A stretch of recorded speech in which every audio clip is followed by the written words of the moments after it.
97.5 and 1240 KFH. Are you a parent of a 2 to 8-year-old? Listen closely for an exciting offer, then head to abcmouse.com/radio to learn more. By now, you've probably heard of ABC Mouse, the award-winning online learning program. ABC Mouse is like a little one-on-one teacher. It has helped her so much. Designed by education experts, ABC Mouse seamlessly aligns with what your child is already learning in school. And with over 10,000 learning activities and more than 850 lessons, it's an engaging and comprehensive curriculum. More info at abcmouse.com/radio. I have been teaching for 13 years, and I've never seen a program like ABC Mouse. It encompasses science, math, reading, social studies. We're offering a promo at abcmouse.com/radio to try it free for a month, then $14.99 per month until canceled. Go to abcmouse.com/radio to see this offer. That's abcmouse.com/radio. Actual ABC Mouse users compensated for their testimonials. Sponsored by Age of Learning. This is the story of the one. As a quality technician in a food processing center, she knows that making the right call is the best way to avoid a recall.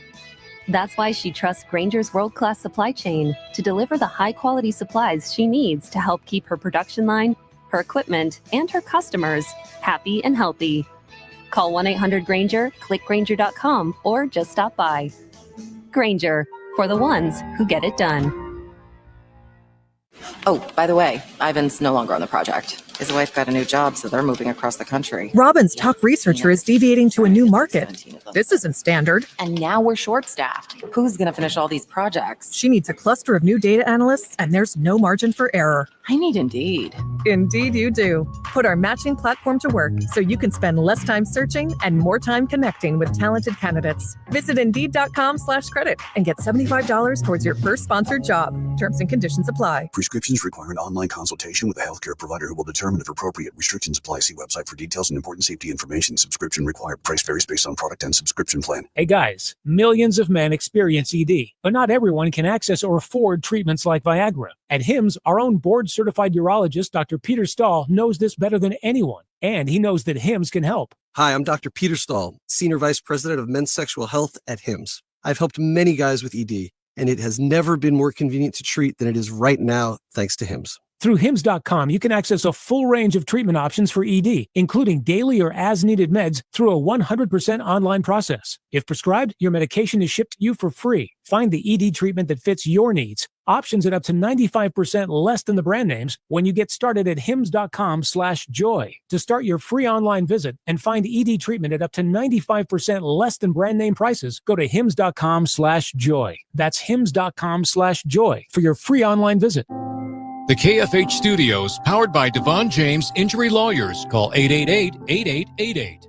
That's 888-8888. Traffic. Windy this morning here in the Wichita area, but otherwise traffic conditions looking pretty good. We do have some fairly slow-moving traffic right around Lincoln and Broadway right now. Traffic update from 98.7 and 1330 KNSS. I'm Jed Chambers. Weather. Cloudy and colder for your Wednesday. There's also going to be some moisture that's going to swing through between later on this morning and through the afternoon, also into the early part of the evening. Rain mixed with some snow. Little accumulation expected, though, as far as the wintry weather goes. Colder, high of 43. With your Storm Track 3 forecast, I'm meteorologist Ronald Williams. Excited for another night full of couch rot? No judgment here. Don't get up. Just tell your smart speaker to play. 97.5 and 1240 KFH. Kansas fan headquarters, 97.5 and 1240 KFH Wichita. KNSS HD2 Clearwater, an Odyssey sports station. Hey Wichita, it's Jacob Albrock. Stay right there for the latest breaking in sports talk. It's Sports Daily coming up next exclusively on 97.5 and 1240 KFH. I'm Taylor Bisciotti with NFL Network Now on the Westwood One Radio Network. Steelers defensive tackle Cam Hayward didn't mince words when addressing the Aaron Rodgers rumors on the latest episode of his Not Just Football podcast. Hayward said that he's tired of talking about the quarterback situation, going on to say, quote, either you want to be a Pittsburgh Steeler or you don't. Eagles two-time Super Bowl champion Brandon Graham announced his retirement earlier today. Graham spent his entire 15-year career in Philly. He made the Pro Bowl in 2020 and was a second-team All-Pro in 2016. Graham played in over 200 games and racked up over 76 sacks during his Eagles career. As the Eagles say goodbye to Brandon Graham, Philly's longest-tenured player isn't going anywhere. Lane Johnson agreed to terms on a one-year contract extension through 2027, worth up to $48 million. This has been NFL Network Now on the Westwood One Radio Network. All right, when it comes to getting life insurance for your family, a lot of excuses can get in the way. But ask yourself this: if something were to happen to me, who would pay the mortgage, the kids' education, and the other bills? Then forget the excuses and check out Ethos Life, the online, easy way to get life insurance in 10 minutes. Ethos has rates that you can afford, like a $500,000 policy for a 40-year-old male starting at $1 a day or $30 a month, with a few health questions and no medical exam. Get your free quote right now at checkethos.com. That's checkethos.com. Not available in all states. Rates do vary. Do you hear that? Asthma triggers are everywhere, from dust mites, pet dander, and pollen, to smog and smoke. An asthma attack can strike anywhere, anytime. Be prepared with quick-acting Primatene Mist. Clinically proven to open airways quickly. It's the #1 FDA-approved asthma inhaler available over the counter. Primatene Mist. Breathe easy again. Use as directed. Sponsored by Armstrong Pharmaceuticals.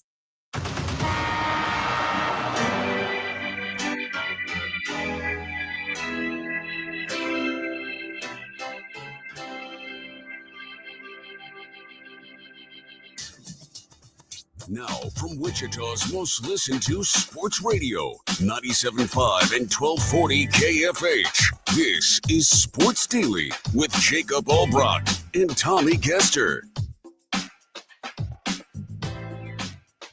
Well, hey there. Good morning, everybody. Happy Wednesday to you. Glad to be here with you on Sports Daily. It is 1 day away from the official start of the NCAA tournament, even though we had tournament games last night, including one essentially buzzer beater, and one that was about as far away from that as you could possibly be. The Shockers opened the NIT last night with a loss, and Oklahoma State, unfortunately, gave it a pretty good run, but we'll dig into that game and what went wrong and what it means, and probably do some overall season evaluating, program evaluating today as well. As we make our way through, we'll get you ready for the KU opener tomorrow. Our KU Insider Shreyas Laddha joins us as well in the next hour. A lot of good stuff on the eve of getting out, hopefully, to Intrust Bank Arena and doing the show live at the end of the week, Thursday and Friday. So glad to be here with you. Jacob Albrock alongside Tommy Kester. Max Power is producing things for us. He's got the KFH hotline at 869-1240. We've got the ability for you to chat with us on our video streams as well. 12 News Plus, Facebook, YouTube, X, any way you're watching, you can get in touch with us. And if you're listening on the Odyssey app, you can leave us your voice messages. Tommy, good morning. How are you? I feel a little windblown this morning, walking in from the car into the studios here and leaving home. I spent a little bit of time this morning, like trying to do my hair and, all of that. And then I walk outside and it, goes everywhere. So that's kind of the day today. Gotta keep a hold of your hats, and it's going to be breezy out there for sure. Yeah, at least the wind dies by tournament day tomorrow. It'll be chilly in the morning when we're out there. I was joking with our program director when we were kind of just talking yesterday about the cold, and I said, I hope Tommy's ready to cuddle out there. I don't know what else to do. Just snuggle up. It's going to be chilly out there live at Intrust Bank Arena in the morning when we're out there live. Got to bundle up. I mean, wear the coat, wear the gloves, wear the hat. That's my plan. Yeah, we'll probably be acclimated. It was only 80 degrees yesterday. Yeah, it'll be okay. Down to 30. But yeah, we'll survive it. It's going to be fun. It was not fun to see the outcome last night, unfortunately, for the Shockers as they go down to Oklahoma State, 89-79. We'll get into that. I do want to look as, we evaluate things 2 years into the Paul Mills era. What do we think? What, kind of a vibe check, and then a, numbers check of what that looks like historically. So we'll get into all of that. There's, NFL news always. You heard Aaron Rodgers there in the NFL update briefly, still doesn't have a home. And I think the players are kind of sick of it, to be quite honest with you. So we can touch on that. We've got Major League Baseball out in Japan. Shohei Ohtani home run for the Dodgers in front of the home crowd. Kind of a cool moment. And then a coaching change that has everybody talking as West Virginia is now in the look for a new coach, Darian DeVries, after just 1 year, right, at West Virginia, heads on to Indiana. 1 year. I'm waiting for our haters of the transfer portal and athletes to chime in on Darian DeVries leaving West Virginia after just 1 year. I saw Jay Billis joke yesterday, and it's so right. The coaching portal's always open, right? Like, it never closes. And it's so true. And it's so funny to me that, well, a lot of people wring their hands at players leaving places when coaches literally leave all the time, like in the middle of seasons or before season. Like, it's just ridiculous. I don't. It's fine that they want to leave. They have contracts and they buy those out. But I think the only answer is to put everybody under contract and just, if coaches leave schools and they have big buyouts, maybe players leave schools early. They need to have buyouts. I mean, to me, that's the way to go. That's the simple way to go. But West Virginia, great program, looking for another coach. I don't think there's been anybody that has had a worse week than the athletic director at West Virginia. Yeah, it's a tough week. I mean, with the snub into the NCAA tournament, when I think everybody and their dog in the country thought that they should have made it in to the NCAA tournament, and then they didn't. And then just a couple of days later, Darian DeVries bails to go to Indiana. It's been a tough week for him, for sure. But I think that it's a good move for Indiana. I think Darian DeVries is a stud of a coach. I didn't like the Mike Woodson hire at the time because I felt like, college basketball is getting younger, and they're finding, new ways to get things done, kind of going to a retread. And Mike Woodson, I didn't feel like worked or would fit. I thought maybe temporarily it'd be okay as a bridge type guy, but I wasn't a fan of it long term. I really like this hire for Indiana. I think that DeVries can be there for a long time. I think he can win it a lot. And I wouldn't be surprised if he gets Indiana back to national relevance. I wouldn't either.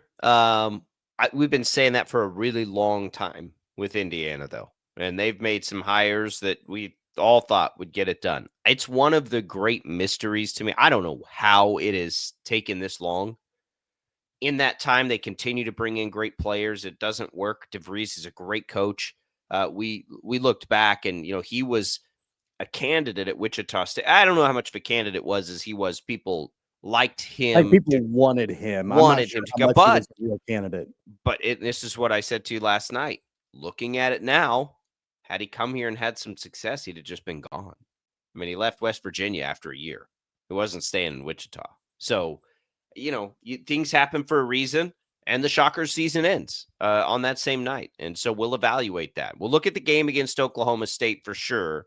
But then, we'll take a look. I don't know. I think for sure, and we'll save it. But I think it's an interesting conversation to evaluate the Shockers season, program, and future. And the time is right to do it because their season ended. We know now they're not going to get a surprise invite to any tournaments or anything. We know it ended last night in Stillwater. Looking forward to talking to Shreyas Laddha today, get his take on KU. I don't think he agrees completely that it's a good draw. It's a good draw for KU, at least according to his article yesterday. So we'll get him to explain what he means in that. As far as a lucky, I think he called it lucky draw, I believe is a term he used. Don't want to put words in his mouth, but we'll get into that because, of course, I've told you anyway. I don't want to speak for Tommy. I think it's a near perfect draw, all things considered, for KU in the first two rounds of the NCAA tournament. And we get ready for Wichita. Wichita's ready to host games. I think, we got weather, the good weather. I mean, today's weather will be gone. So it's all there in front of us for Wichita to put on another great party. I think Wichita will put on another great party. I think the timing of the KU game, the placement, the day of the KU game will make for a pretty fun atmosphere. And we'll be out there ready to hang with people starting tomorrow.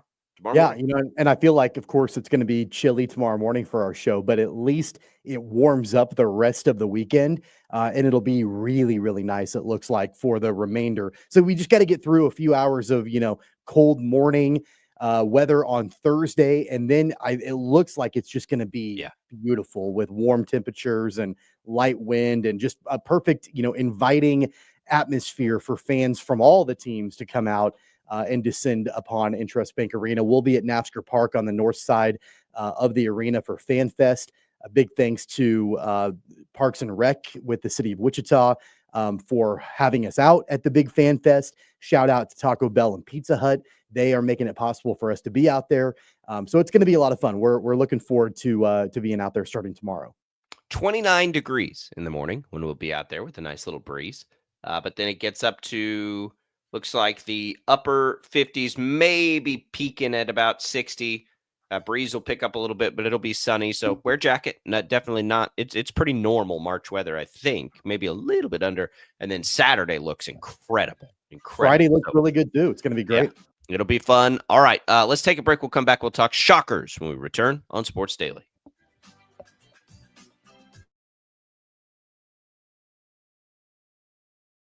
66 counties, 4 regions, and 1 weather team that you can trust. Find Storm Team 12 every weekday at 5:30 on the KSCW. Whatever the weather and wherever you are, Storm Team 12 is zooming in, going zone by zone to give you a more in-depth look at the forecast and some science behind the storms so you know more. We're focusing on the forecast so you can focus on what's important to you. Storm Team 12 Weather Focus, 5:30 on the KSCW. The future of television has arrived. Next Gen TV is here with stunning video, movie theater quality sound, enhanced voice clarity, and interactive features, all upgradable for the future. Learn more at watchnextgentv.com. Sometimes people tell us, I don't get it, it's just tea. But let me tell you, we are so much more than just tea. With 20 plus flavors of sweet and unsweet iced tea, the possibilities are endless. Come on in and try them all for free to find your favorite or get us on the go for your busy lifestyle. And don't miss happy hour every day.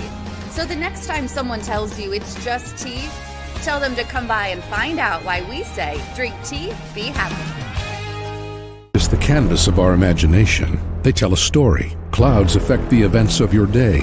Sometimes they growl, sometimes they inspire, but they're always the messengers of nature's mood, written in the sky. Storm Team 12 understands the language of clouds. We're dedicated to decoding their message so you know what to expect. Behind every cloud, there is a story waiting to be told. Trust Ross Jansen and Storm Team 12, alerting you first to the impact on your life.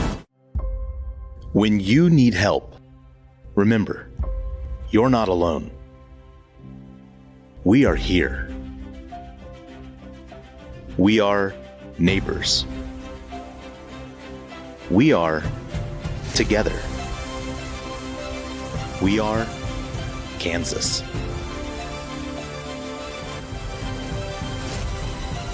We are 12 News. What is GMFB Overtime? It's Peter, Jamie, Kyle, and Akbar breaking down the NFL 5 days a week. It's okay to be excited. It's this, that, and a whole lot of... Oh! It's football for everyone. Weekdays at 10 a.m. on KSCW.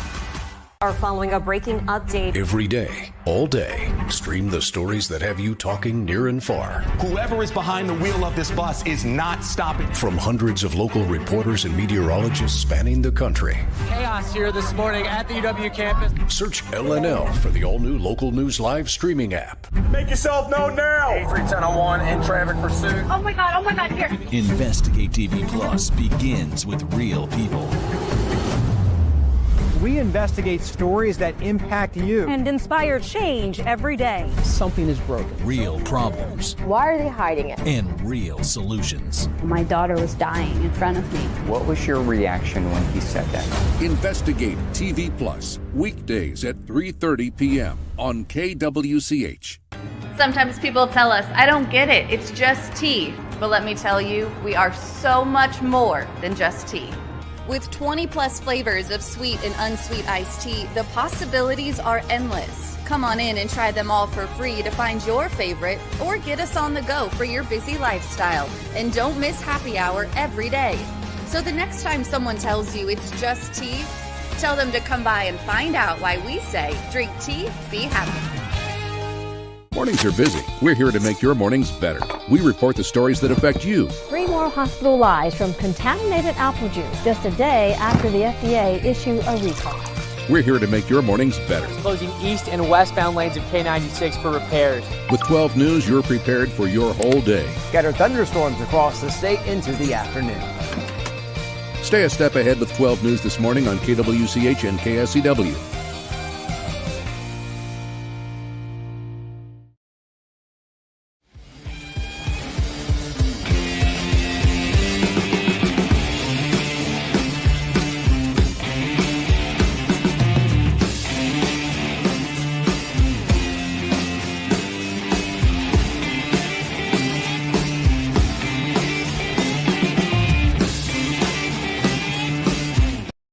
Sports Daily on KFH.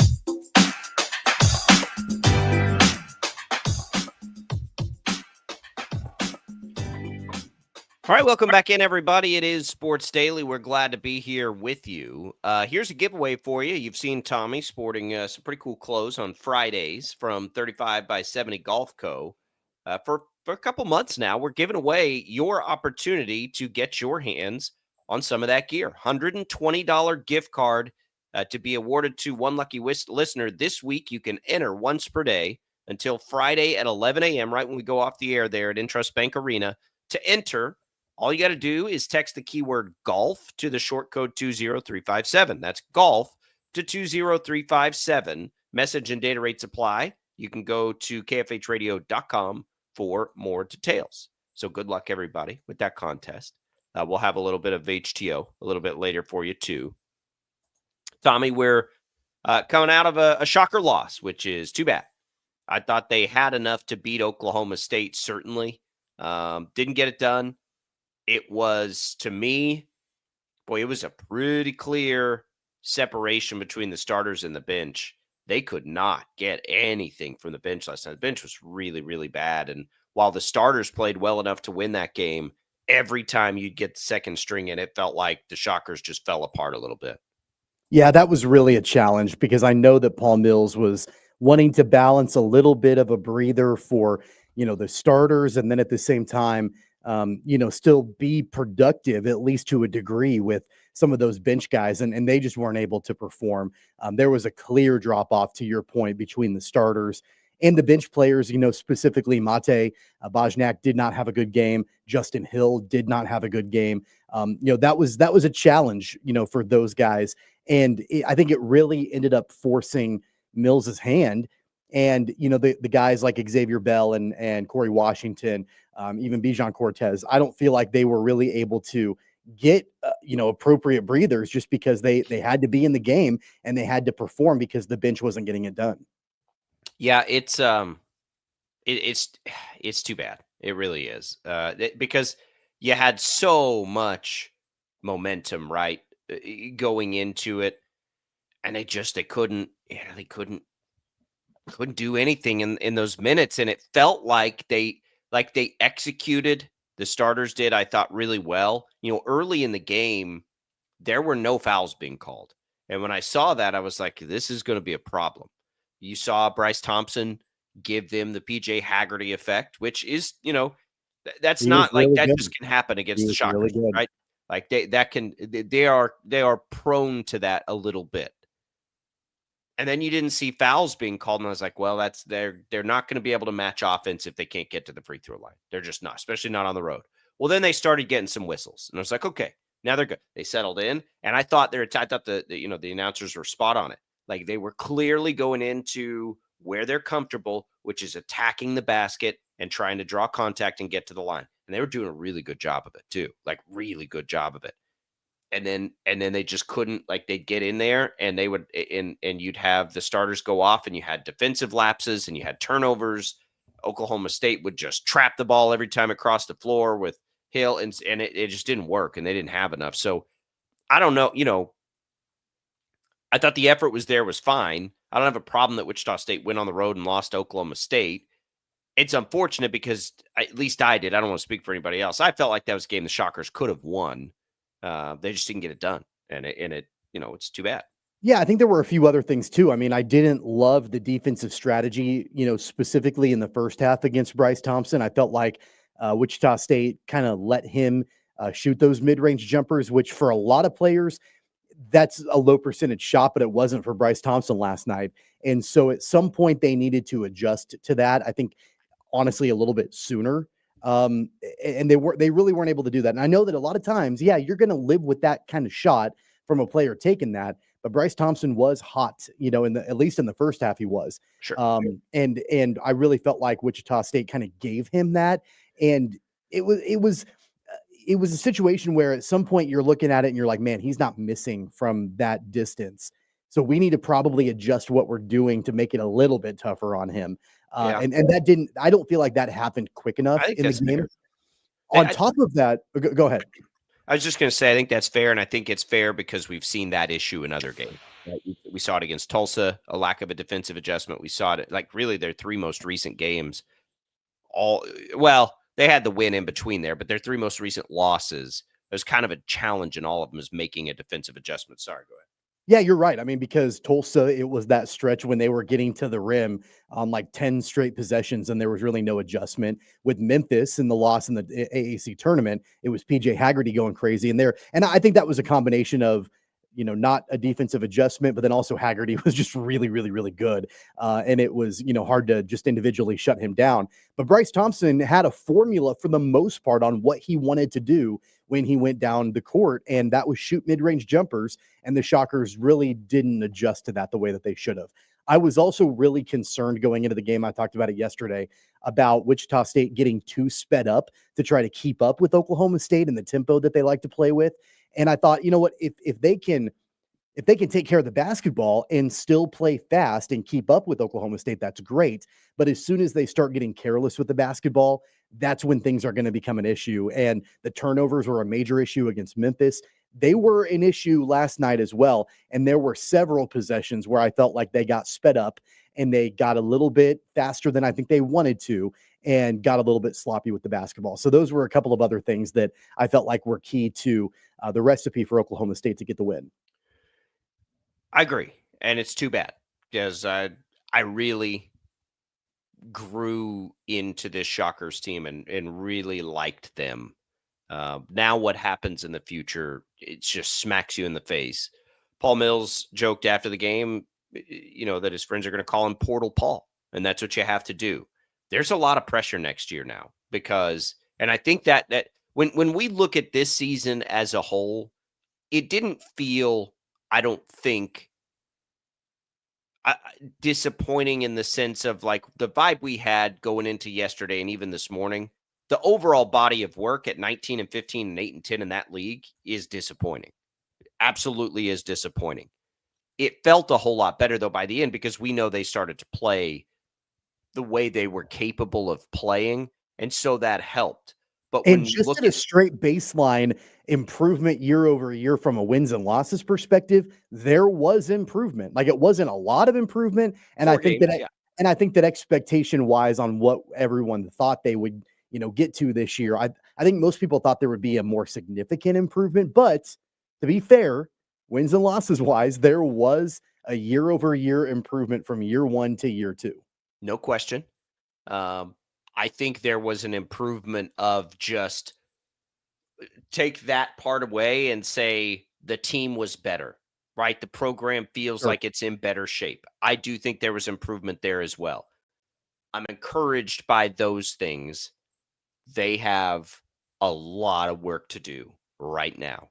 Can they get another year from Ballard somehow magically? Not only do you have to, he'll be but will he return to Wichita State? That's exactly. The question. He's eligible, but will he? They get another year out of Quincy Ballard?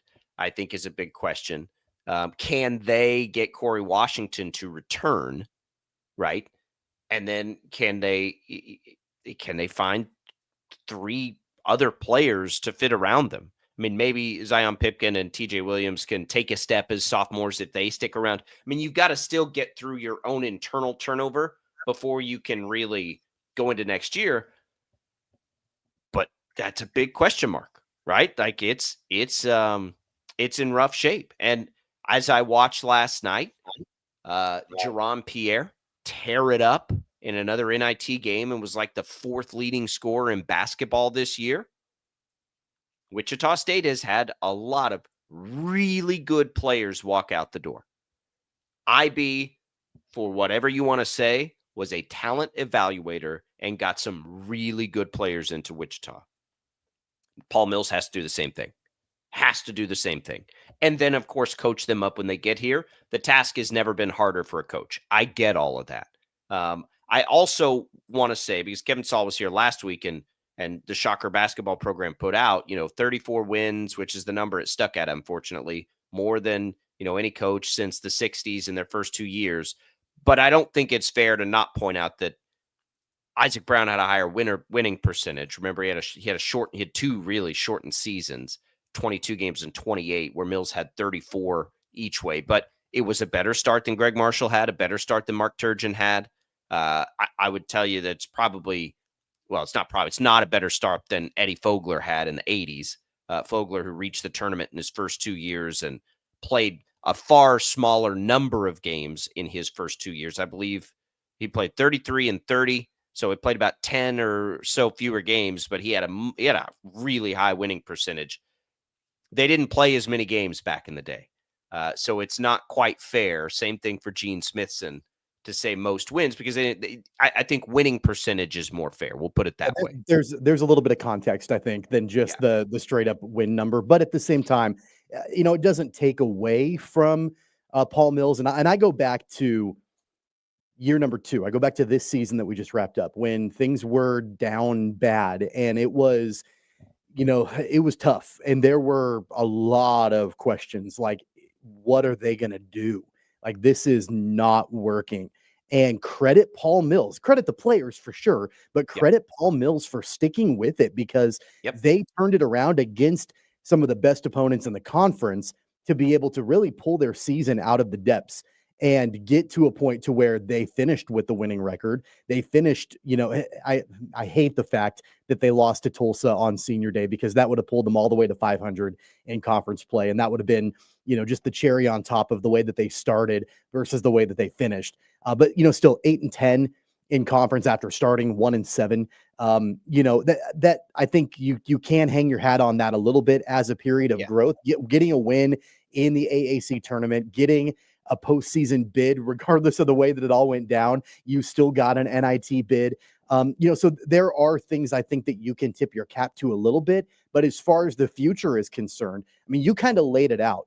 Ideally, the most by far ideal outcome and situation for Wichita State would be if you can return Quincy Ballard and Corey Washington.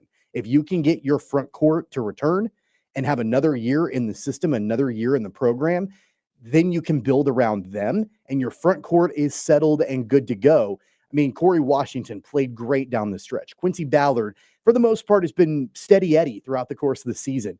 That's going to give the Shockers quite a bit of a leg up. And then, to your point, Paul Mills can dial in to the backcourt. You've got your front court settled, dial into the backcourt and figure out a way where you can get guys that are great ball handlers, that are not going to turn the ball over, guys that are going to be able to make shots at a clip to where maybe you weren't able to get that done last season, and play great defense. I mean, obviously that's ideal, but if you can get your front court settled, then you can pour all your resources in finding the backcourt guys you need. Finding shot makers has been Wichita State's problem for 5-6 years now. Mm-hmm.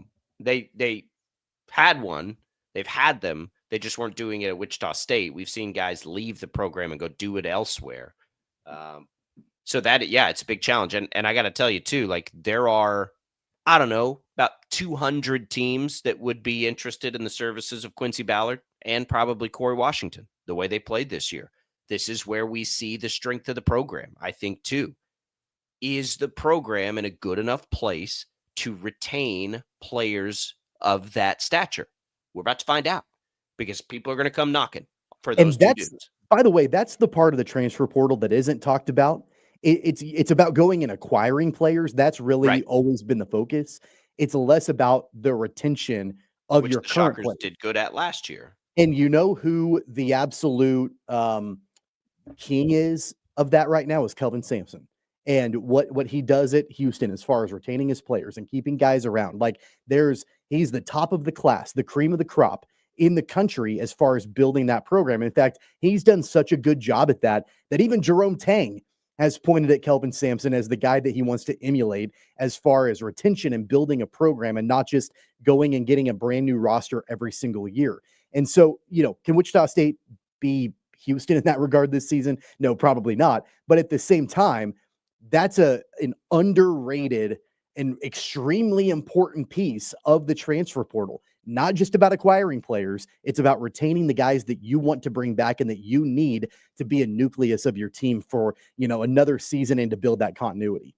Yeah, and look, you hope you can keep the young players too, right? You hope that they'll grow in your program and become long-term players in the program, but I don't think Paul Mills has the luxury of focusing on that right now because they did not have a good enough year this year to build in the grace period for next year. And so as we evaluate this year, that's what makes it really difficult. Look, 8th in the conference is not good enough following 10th in the conference.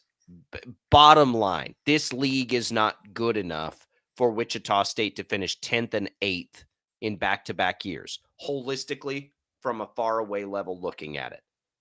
This year has been so unique, though, because I think the program right this second, I think that the buzz and the energy for Shocker basketball is higher than what was inherited. So I want to say that. I also think we got to see some real coaching chops this year in how Wichita State started the year with a style of basketball that served them well, and then things fell apart, and they were able to stop and pivot the things that they do and the way that they play to find success again and have the players stay bought in and all those things. I think that stuff matters quite a bit, actually. And so that gives me a lot of hope, too. Those are the things that I'm sort of looking at and hopeful for, not so much the wins and losses, because the wins and losses flat are not good enough. They're not. We were told they weren't because Isaac Brown was fired, finishing in a better position in the league. So that part of it we know, but you got to look underneath that, I think, to really take the true evaluation of where things stand moving forward, because I don't think there's anybody that doesn't feel moderately optimistic about things, at least that I haven't, that I've talked to, that based on the way they were able to sort of refocus this year. But now you have to rebuild the roster. Yeah. And honestly, I don't know what that looks like. A response to what you just said, I think that the truth can really lie somewhere in the middle. I don't think that it's all the way to one side where it's, we've seen enough to where, Paul Mills is the savior of the program and the long term, like it's going to be incredible forever and back to the expectations that Shocker fans are used to. I don't think we know enough, even after 2 years, to be able to say that. And knowing that, like that, I think that there's a little bit of energy, moving that direction, which is good. But at the same time, like you hear, like Paul Mills has the 3rd highest winning percentage in his first 2 years or whatever. Like that paints a really beautiful picture. Most wins, not highest winning percent. Most wins through the first 2 years. Like that paints a really beautiful picture, but there's context around that. So it's not like total gospel. On the flip side, I don't think it is all that bad either, where it's like, well, IB had a better, had a better first 2 years and finished better in the conference than Paul Mills did. So this is a disaster either. Like, I think the truth is somewhere in the middle between the two, like beautiful, rosy picture being painted and everything is falling apart and terrible. And we can't do this anymore. Like, that's what makes it so difficult to evaluate after 2 seasons is that, yeah, there's been incremental improvement from year 1 to year 2. They're still not where the expectations I think everybody has for them. They're not meeting that at this point. It makes it really hard to assess overall, but I do think that the truth lies somewhere in the middle. It's not all bad, but it's certainly not all good yet either. And I think the jury is still overall out. And it's hard also to evaluate Mills, Brown versus their predecessors because they've now had to deal with the modern era of college basketball that none of those other guys did either. So bottom line, we don't know yet. And we go into year 3 with retention being the most important front and center thing to see if you can keep those 2 good bigs. And see what else you can get around it. We'll take your comments on the Shockers any way you want to give them. We'll return. Don't go away. It's a Wednesday edition. It's Sports Daily. We're coming right back.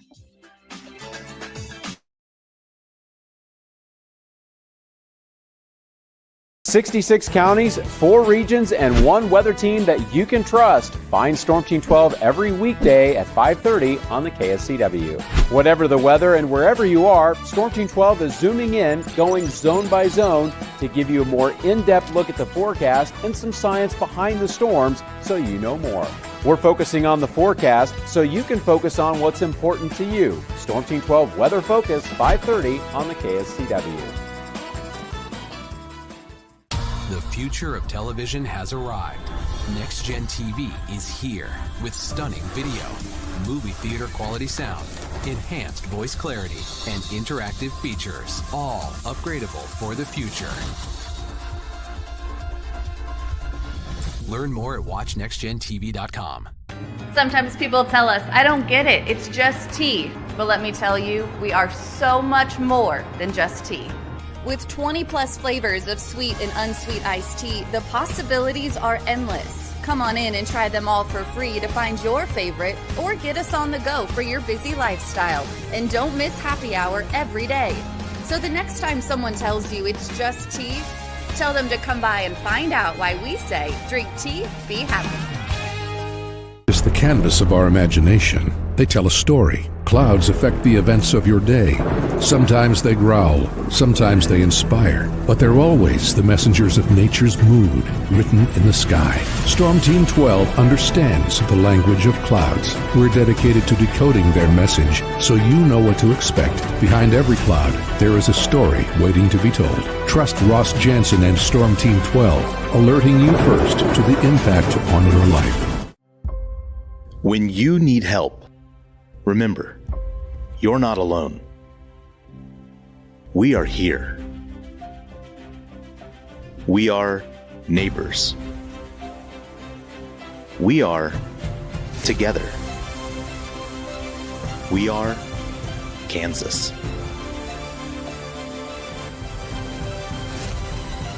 We are 12 News. What is GMFB Overtime? It's Peter, Jamie, Kyle, and Akbar breaking down the NFL 5 days a week. It's okay to be excited. It's this, that, and a whole lot of... It's football for everyone. Weekdays at 10 a.m. on KSCW. Are following a breaking update. Every day, all day, stream the stories that have you talking near and far. Whoever is behind the wheel of this bus is not stopping. From hundreds of local reporters and meteorologists spanning the country. Chaos here this morning at the UW campus. Search LNL for the all-new Local News Live streaming app. Make yourself known now. 83101 in traffic pursuit. Oh my God, here. Investigate TV Plus begins with real people. We investigate stories that impact you and inspire change every day. Something is broken. Real problems. Why are they hiding it? And real solutions. My daughter was dying in front of me. What was your reaction when he said that? Investigate TV Plus, weekdays at 3:30 p.m. on KWCH. Sometimes people tell us, I don't get it, it's just tea. But let me tell you, we are so much more than just tea. With 20 plus flavors of sweet and unsweet iced tea, the possibilities are endless. Come on in and try them all for free to find your favorite or get us on the go for your busy lifestyle. And don't miss happy hour every day. So the next time someone tells you it's just tea, tell them to come by and find out why we say, drink tea, be happy. Mornings are busy. We're here to make your mornings better. We report the stories that affect you. 3 more hospital lies from contaminated apple juice just a day after the FDA issued a recall.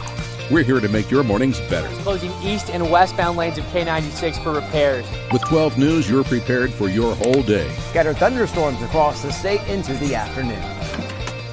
Stay a step ahead with 12 News this morning on KWCH and KSCW.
Welcome back in, everybody. Here to Sports Daily. Jacob Albrock, Tommy Castor on a Wednesday for you. How are your allergies treating you, Tommy? Do you get allergies here? No, I don't. I'm not an allergy sufferer, which is good. You're so lucky. It is wild. Like, you can't sleep. Like, I would have never. I remember growing up, because I didn't have them before I moved here. It's the tree pollen, I guess, to apparently the allergy capital of the world, by the way. Yeah, hey, we can hang our hats on something in Wichita. We have the worst allergies in the country. I believe it. I didn't have them growing up, but again, it's the tree pollen thing. So it's I sit here and I remember like people would complain about their allergies. I'm like, okay, whatever. Now, like, you can't sleep because your eyes are watering and like you got like it's wild. It is a wild experience. I'm with you, fellow allergy sufferers. I feel for you. Because I'm getting hammered. Sorry for everybody for having to look at my eyeballs right now and hear my nasally voice, but we'll get through it. Maybe this windstorm will blow them all away. If the last one blew them all in, maybe this one will blow them all away. Hey, they always say that in the month of March, it comes in like a lion and out like a lamb. We're kind of right in the middle of that at this point, the transitional time. Today is the lion. Tomorrow is the lamb. We will have some nice weather in for the tournament. Man, I have been so worried about that. After going to Omaha last year, kind of the same situation, right? Went to Omaha, was going there because you thought KU was going to go. It was kind of a guy's trip. It was going to be fun. And then they don't go. And then the weather's bad. And it was a very different experience than the other times I've been to Omaha. Got to be honest. I got to tell you, now that we're a day away from the NCAA tournament in Wichita, I'm ready for it to be done because I feel like your anxiety has been through the roof for the weather, that it won't be a great party. First off, with KU not being there, and then with the weather, like you sound like my wife. Like you are stressing out about everything. And I'm not an anxious person. There's not real stress involved. I can tell you that I don't stress about much. But I will tell you that my stress comes from all the people I know that invest so much time, energy, and resources into it. That what I fear for them now as a business owner is that it doesn't deliver the way it did in 2018. It will. It'll be fine. The weather looks great. It's going to be awesome. I'm so excited for it. I'm glad that we got the teams that we got. I still do wish KU would be here, but they're not. And we'll talk about KU and where they are, which is Providence with Shreyas Laddha as we get into the next hour. I want to just sort of continue, and we can put a bow on the Shocker talk here. I think, and this is right where we finished it, so we'll just sort of pick up. The other part of evaluating things now that makes it really hard for me is because coaches are being asked to do this thing that we as like the viewers and the consumers don't really know how to evaluate it yet. And I think like there are a handful of coaches that are really good at it right now, like that have done it. You brought up Kelvin Sampson. Awesome. Duke's done a really nice job with it. I'm trying to think of, Auburn. Auburn's been pretty consistently good. Alabama's been really good at it, but it hasn't been consistent. And even Bill Self. Now, Bill Self's is, I think you can put an asterisk because he has retained his players. They've just been players that have, by their standard, produced back-to-back disappointing years. But I don't know how to look at this yet. I don't know. How many years are we into this true madness? And again, I think it will settle down within the next, we'll call it 4 years. But we've only been doing this now. This is probably like the fourth or fifth true Wild West nature of this. The Shockers have dealt with it for longer. The Shockers have had a transfer out issue going back to Greg Marshall.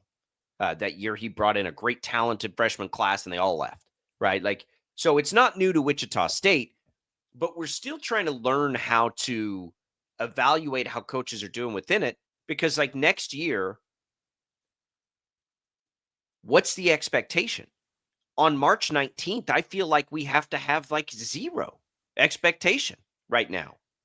Yeah, I think that, again, it comes back down to the retention piece of it. I think you can start to build some expectations if you can get retaining a couple of players here and there, because then at least you know what you're working with. But when it's a full roster full of players, potentially that are coming from other places, I mean, take a look at K-State. Like all we knew last year going into it was what these players had done on paper that Jerome Tang had brought in. And all we knew was what, like in the case of Coleman Hawkins, he was getting paid to play at Kansas State and what he had done in his career at Illinois. We didn't know how it would translate to Jerome Tang's style of coaching. We didn't know how it would translate to just the overall atmosphere in Manhattan, all the different external things that come into play with it. And you had to sort of like throw a dart at expectations just because there was really no retention outside of David Gasson on that team. With Wichita State, I think going into this offseason, it's going to be kind of the same way. And, you know, depending on what the retention looks like from Paul Mills, it's going to be really hard in the offseason to fully evaluate and fully be able to set expectations on a team. A lot of it is, if it's a lot of brand new guys and they're all working together, how much time do you give them to gel? How much time do you give them to really like be able to settle in? And then I think the evaluation actually comes as the season progresses, as opposed to being able to look at a team from a year ago and say, all right, they're going to be returning most of these guys. They don't have to rebuild their entire team. We can set expectations accordingly during the offseason. That makes it really difficult to be able to assess. Impossible to assess. What would you say right now? What would your expectation for next year be?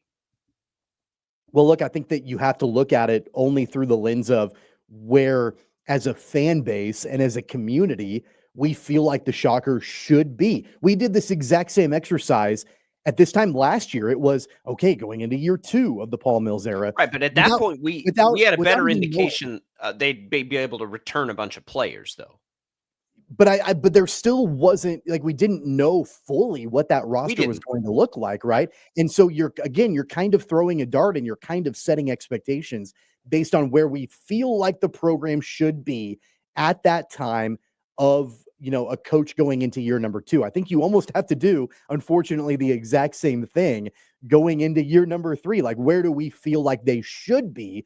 Not like some kind of concrete, like you can point at, well, they've got this guy, we know how they're going to produce. We know how these guys are going to perform. And this is where they need to be going into this year. I think it's just more of kind of like, well, it's year 3. Like, they should be top 4 in the conference, or they should be battling for an NCAA tournament bid. Like, I think it's, again, kind of just like a shot in the dark. It's, man, it's really difficult. I can tell you this. They should be better than they have been in the first 2 years, regardless. 8th place in the AAC is not good enough. Period. It's not good enough. It just isn't. That part I can get my head around. They have to win more games. What can they do with the roster? That's where it's almost like 2 different evaluations. I think we got a better evaluation of Mills, the coach, this year with the adjustments they made and the way they were able to sort of redefine themselves. And I think that was a major positive for the first 2 years of his tenure. A major positive. The other half now is, can you get the players? It looks different than it used to. That can be a bad thing, can also be a good thing. It's never been easier to turn over a roster quickly. They were going to turn over this roster despite the transfer portal. They're just graduating a bunch of seniors, right? So the roster was going to turn over either way, whether we were in the transfer portal or not. So on one hand, you can look at that and say, what did they lose? 9 seniors, whatever it is. Like, whenever you lose that many players in the past, it was almost impossible to, get that turned around. Now it's an expectation because there's so many players in the portal. So never been a better opportunity. We saw the retention piece. That was nice to see. I hope they can retain their 2 best, 2 key players that are eligible. But the bigger part will be, because here's the reality, Tommy, like, if they can't this offseason go get a bunch of players that make them good, who's to say that's going to happen in any offseason? I do think that there's a caveat to all of that too, and that is, how confident is everybody in where their NIL status is? Sure. Amongst teams that are going to be battling for the same caliber of players. And I think that's an extremely important question, and one that, to be completely honest with you, I'm not sure I have very good clarity on. And I know I think it's improved. At least I'd like to think it's improved over the last few years. All indications are that it has from a budget perspective, but I don't know. And maybe that's been, I would guess that it's better. I would guess it's better too, but it's not like we know that for sure. They're not going to be able to go and drop a $2 million bag on a guy like Coleman Hawkins, like K-State did. That's not their MO, and that's not realistic. But at the same time, like, you have to add in that caveat to it as well, because it's not just about, all right, he's got to go get the players. Let's go see if they want to come to Wichita State. It's almost more about, like, how do they manage that budget that they have? And how do they allocate those dollars appropriately to make the biggest and best impact on this program next season? That adds a whole new layer into it. I guess it's not new anymore, but that adds a whole different layer to it, where it's not just a simple conversation of, all right, they need a backcourt that can produce and make shots and blah, blah, blah. It's like, how much can they pay the guys, and how big of a difference maker can these guys be? And it really makes it, again, challenging in that regard. And the fact that it's, we can sit here and we can say with like the Chiefs, when we have this conversation about the salary cap with the Chiefs and how they can work inside the cap, and, the money they have available and the clear needs they have and what the market is doing and how much guys at certain positions are getting paid and what they produce. That is nearly impossible to have that same kind of conversation about a program like Wichita State, and not just Wichita State, but schools that same size, to have that financial conversation and what that can do as far as resources and then ultimately production. I can tell you with moderate certainty that their NIL situation is better now than it was 2 or 3 years ago. Isaac Brown couldn't retain a player because they couldn't get them anything in NIL. For whatever reason you point to. If you remember, back before the Kevin Saul era at Wichita State, there was a time where there was clear opposition to NIL with Wichita State. It wasn't even like, hey, we've got to operate within the confines of this system. It was like, nope, we're going to fight this. We don't want to do it. We're not going to do it. And that's what I'm saying. That has changed. So yeah, I mean, I think we can both say that they're in a better situation, but we don't know what that means. Well, it means that they should be in a better position in these times right now to do the things that they needed to do. The fact that they were able to retain as much as they did last year also tells me they're making a lot of progress there in a pretty good shape. What does that mean? Like, because I think it's all relative, right? Like, they're better and they should be able to go and get the players they need relative to who? Relative to the other teams in their conference. I think that becomes yes. Right. So outside of Memphis, yes. If you're stacking it up against other American teams, because that really, I mean, I think is probably the litmus test. That's probably the place to start. We all want it to be against teams across the country, but we're not there yet. So yes, I think you have to do it against the American. And yes, they are or should be able to be in a better position than everybody outside of Memphis. 100%. Yes, they should be able to. Now they got to go do it. And so I think you can, it's almost like you have two prongs to this. The wins and the losses have not been good enough. The positioning of the program after the return that they made to prominence this year, again, relatively speaking, I think puts the overall health of the program in a decent. I feel okay about that. It's better. So the wins and losses part have not been good enough yet, and they're about to have to turn over a roster. That's what has me a little bit concerned. Not saying it's out of the question. Go get the work done now in the off season. But that's the challenge now. All right, when we come back, we'll switch gears a little bit. If you want to chime in on the Shockers, you still can. In the meantime, Albrecht and Castor coming your way for another hour next.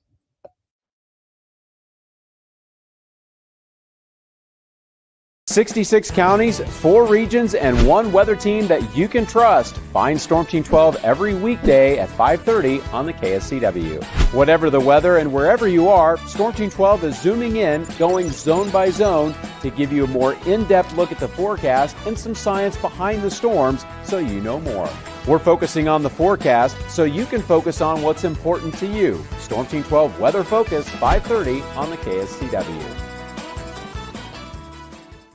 The future of television has arrived. Next Gen TV is here with stunning video, movie theater quality sound, enhanced voice clarity, and interactive features, all upgradable for the future.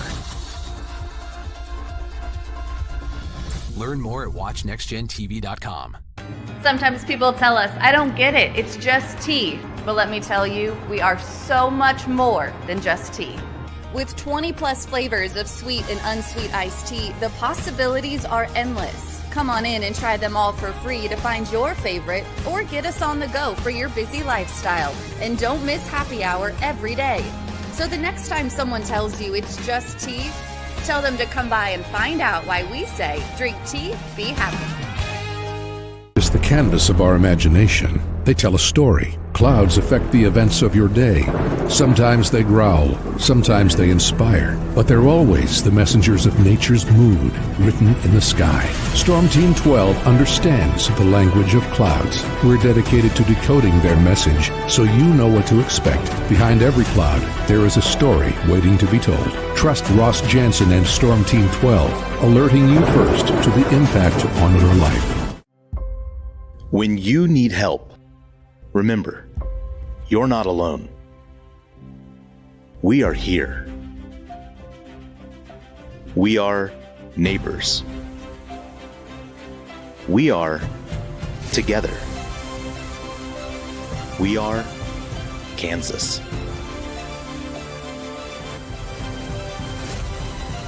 We are 12 News.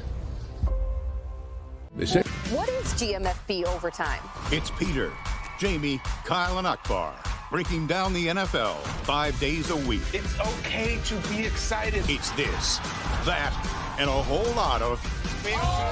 It's football for everyone. Weekdays at 10 a.m. on KSCW. Are following a breaking update. Every day, all day, stream the stories that have you talking near and far. Whoever is behind the wheel of this bus is not stopping. From hundreds of local reporters and meteorologists spanning the country. Chaos here this morning at the UW campus. Search LNL for the all-new Local News Live streaming app. Make yourself known now. 83101 in traffic pursuit. Oh my God, here. Investigate TV Plus begins with real people. We investigate stories that impact you. And inspire change every day. Something is broken. Real problems. Why are they hiding it? And real solutions. My daughter was dying in front of me. What was your reaction when he said that? Investigate TV Plus, weekdays at 3:30 p.m. on KWCH. Sometimes people tell us, I don't get it, it's just tea. But let me tell you, we are so much more than just tea. With 20 plus flavors of sweet and unsweet iced tea, the possibilities are endless. Come on in and try them all for free to find your favorite or get us on the go for your busy lifestyle. And don't miss happy hour every day. So the next time someone tells you it's just tea, tell them to come by and find out why we say drink tea, be happy. Mornings are busy. We're here to make your mornings better. We report the stories that affect you. 3 more hospital lies from contaminated apple juice just a day after the FDA issued a recall. We're here to make your mornings better. Closing east and westbound lanes of K96 for repairs. With 12 News, you're prepared for your whole day. Scattered thunderstorms across the state into the afternoon. Stay a step ahead with 12 News this morning on KWCH and KSCW.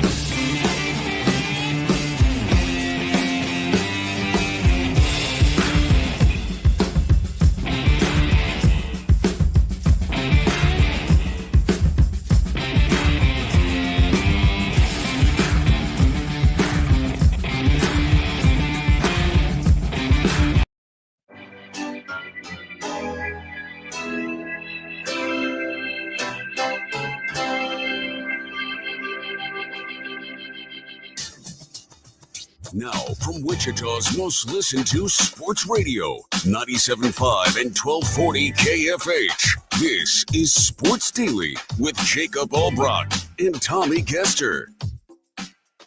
All right, welcome back in, everybody. It is Sports Daily. We are glad to be with you here. One more time before we go live out at Intrust Bank Arena. We'll be just north of the arena there.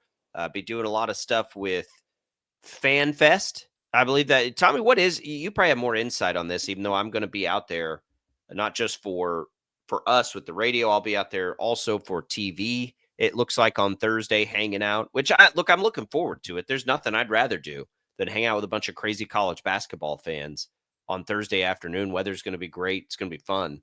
FanFest, I think I saw there's going to be like food and drinks. I think you have TVs up there. Like what all is going on there?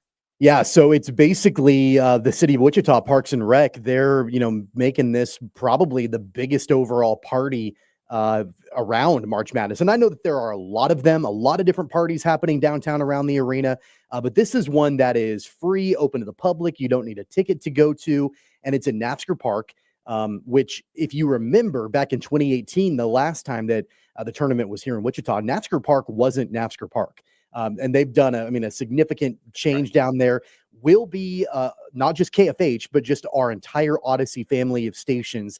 We are owning the stage down there. So we'll be doing stage announcements, playing music, introducing things like pep bands and cheerleading squads and things like that from all the different teams that are going to be playing in Wichita.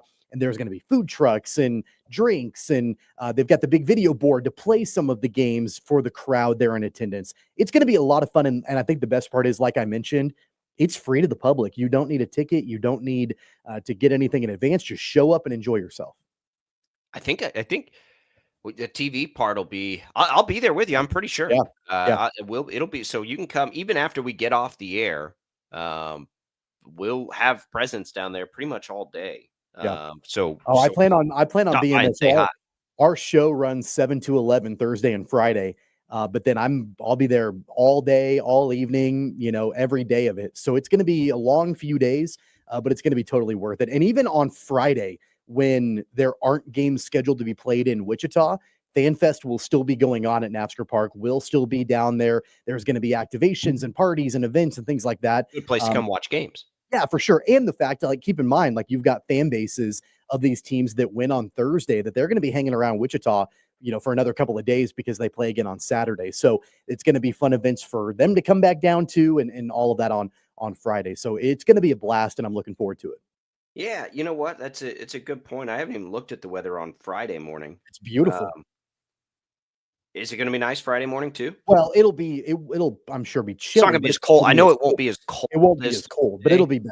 Yeah, it'll be better. But I think we get. Let's put on our weather hats here. I think we get the return of. Yeah, it's going to be windy. It'll be warmer Friday, but it'll be windier. And as far as us, when we're live on the air, we talked about tomorrow. It'll be cold Friday morning. Yeah, we better put some rocks in our pockets. It will be warmer, but the wind will be blowing about 20 miles an hour. So we'll have to bring the wind screens for the microphones. Tony, if you're listening, pack up the wind screens. We're going to need them out there. But it'll be fun. I cannot wait. Here's the other thing that's going to make it even better than it was in 2018. We couldn't bet on games in 2018. Now that we're there, Kansas is a legal betting state. All of these, not just the games that are happening right in front of us, but all around, it's almost like the biggest sports book in the region, right? You're all going to be hanging out with basketball fans. Everybody can just hang and there's games all day. It's not just in Wichita. There's games all over the place. It'll be a really cool place to go watch the games in person that are happening inside Intrust Bank Arena. And it'll be a really cool place to go watch all the other dozens of games that are happening all over the country, but watching them just outside Intrust Bank Arena. I got to tell you, I know you weren't able to be a part of it a year ago, but we did our show live on both Thursday and Friday of the opening rounds of the tournament last year from the Kansas Star Casino from the FanDuel Sportsbook. That was unlike anything I've ever been a part of. You've got, and it's an actual sports book, obviously, but you've got people there ready to watch all the games. They've got every single game on all the major, video boards and everything in the sports book. It was pretty wild. It was pretty frantic. So, take that and multiply it by 1,000. And I'm sure that's what we'll have outside of the arena the next couple of days. God, it's going to be fun. Our 250 to 1 Shockers to win the NIT bet is dead. Yeah, that $10 went away pretty quickly. The only bet I've made so far, which was to parlay the Shockers and my wife's Aztecs, went by the wayside last night in real quick order as North Carolina. Is there any doubt North Carolina's winning their first tournament game after that one? Of course they are. They look really good. I like Ole Miss. I like Chris Beard. So that's who they'll play. So I've got Ole Miss moving on, but man, North Carolina flexed a little bit. I had that 11 through either way, no matter who the winner was. Good thing it was North Carolina because San Diego State did not look good last night. No, they didn't. They did not. And then the other game, you had Alabama State with a buzzer beater. It was great. Oh yeah, that was fun. I mean, like that baseball pass down the full length of the court. Can't believe that actually worked. A second to go. That was great. That was, I mean, the very first game of March Madness is a buzzer beater. I mean, that's what we live for. That's why we do what we do. Rick asks, is Mahomes going to come for the Tech game? I would say there's a good chance. Yes, I would bet he does. Maybe not for the opener, but for Saturday when it's a nice, 6-3 matchup or whether it's Drake or Mizzou. Could you imagine if it's Mizzou Tech? I mean, Mahomes has got to come for that, right? What a matchup. That'd be because I would even though I have Drake winning that game. I've got Drake winning that game too. I think either way, it's going to be a phenomenal matchup. I do too. That'll be one of the better games of the round of 32. That one would be a lot of fun either way because Drake's so good that no matter what the outcome is, you'll get a tight line and a good game. But yeah, I would guess, Rick, that Mahomes comes through. Yes, I would imagine that will happen. By the way, I don't know if you're planning on wanting to talk football at all on today's show. Yes. A little bit of breaking news from the NFL Network. The Vikings are not actively considering Aaron Rodgers as a quarterback. That's our next on our. I saw that. I came down a few minutes ago. I didn't want to do it in this short segment, but that is the next segment. So that's out there combined with what the Steelers are saying, and I think the appetite for the Rodgers show is dwindling, which will make his courtship interesting. Jay Glazer also said yesterday that I think Glazer and Rappaport, whatever, a couple of the insiders said that Rodgers is planning on taking his time. And boy, I just don't know. I don't know if people have an appetite for that this time around. It sure doesn't seem like as much as they have in the past. We will get into that in the next segment. Didn't want to cram it in here. This is a shorter segment. Thanks to Prairie Fire Coffee for keeping us fueled up each and every day here on the program. And thanks to Crestview Country Club. Another great time of year for them as we get ready to golf a little bit when the weather plays nice. Not today, probably, Tom, even though if you get that wind behind you, you might be able to drive it a little while. That looks pretty good. Yeah, that's fun. Fun when you get the wind behind you. I don't know if you'd want to do that with the wind into you. That's kind of the trade-off, but it's going to be chilly and windy today, next couple of days. And, I'm sure with, all the tournament games and everything, I don't know. I'd rather be watching a bunch of college basketball than going and playing golf. But, once we get through this opening weekend, then yeah, I definitely will be back on the golf course. We got like a wine tasting coming up, don't we? I think we're doing a wine tasting out there. You guys are dragging me to a wine tasting. So when we went to a beer tasting recently and I showed up late and had no issue, I just chugged my beer, right? Like, it's no big deal. Is it acceptable to do the same thing with wine?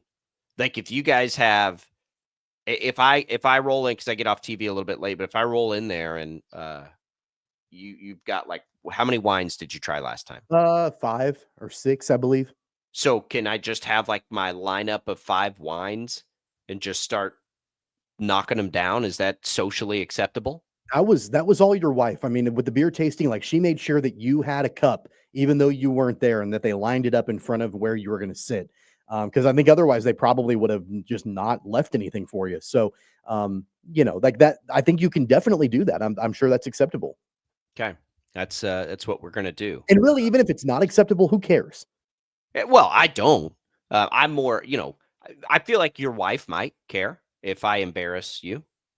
My wife embarrasses me. Like I embarrass her and she embarrasses me all the time. Okay, like it's just That's our good life. to know. That's good to know. My wife certainly cares if I embarrass her.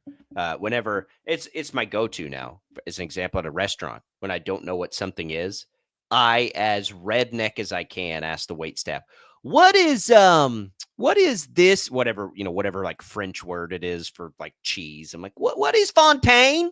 What is that? She gets really embarrassed by that. So I enjoy embarrassing people. Like the soup du jour. It's the soup of the day. Yeah. What's the soup du jour? What's the soup of the day? Greatest movie of all time. By the way. All right, we're gonna come back here. We're gonna talk about this Aaron Rodgers situation. I don't know what's gonna happen here. I think his options are dwindling, as is the appetite for teams to deal with this long, drawn-out process again. It feels like there's one place he'll go. And there was news that they don't even feel like it's like, just come or don't come. Like, we don't care. We'll be fine with or without you. We'll talk about it next. We've got more to do. We'll give away some HTO this hour. We'll talk to Shreyas Laddha, our KU Insider, as well. It's Sports Daily on a Wednesday.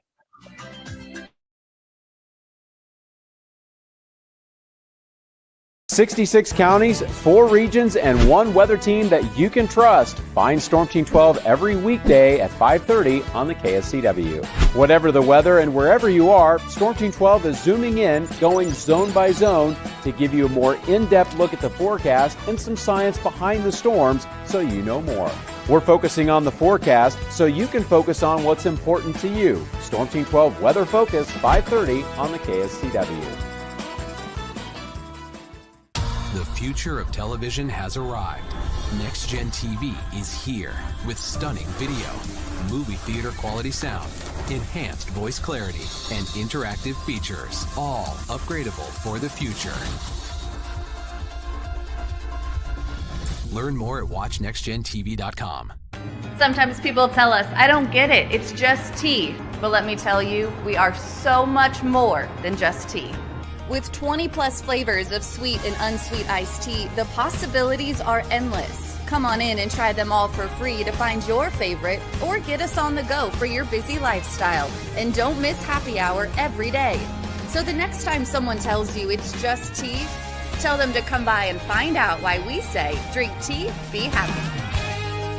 It's the canvas of our imagination. They tell a story. Clouds affect the events of your day. Sometimes they growl, sometimes they inspire, but they're always the messengers of nature's mood written in the sky. Storm Team 12 understands the language of clouds. We're dedicated to decoding their message so you know what to expect. Behind every cloud, there is a story waiting to be told. Trust Ross Jansen and Storm Team 12, alerting you first to the impact on your life. When you need help, remember, you're not alone. We are here. We are neighbors. We are together. We are Kansas.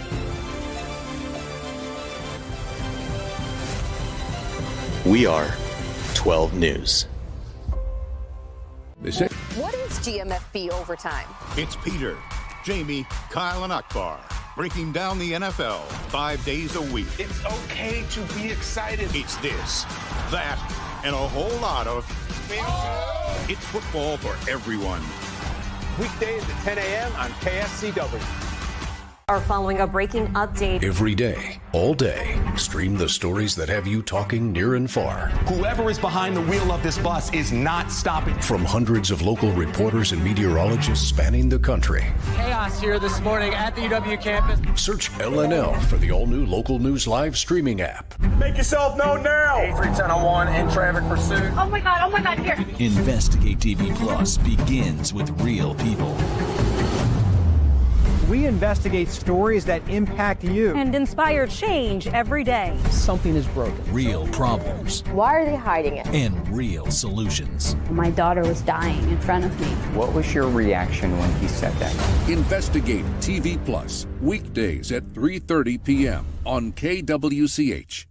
Sometimes people tell us, I don't get it, it's just tea. But let me tell you, we are so much more than just tea.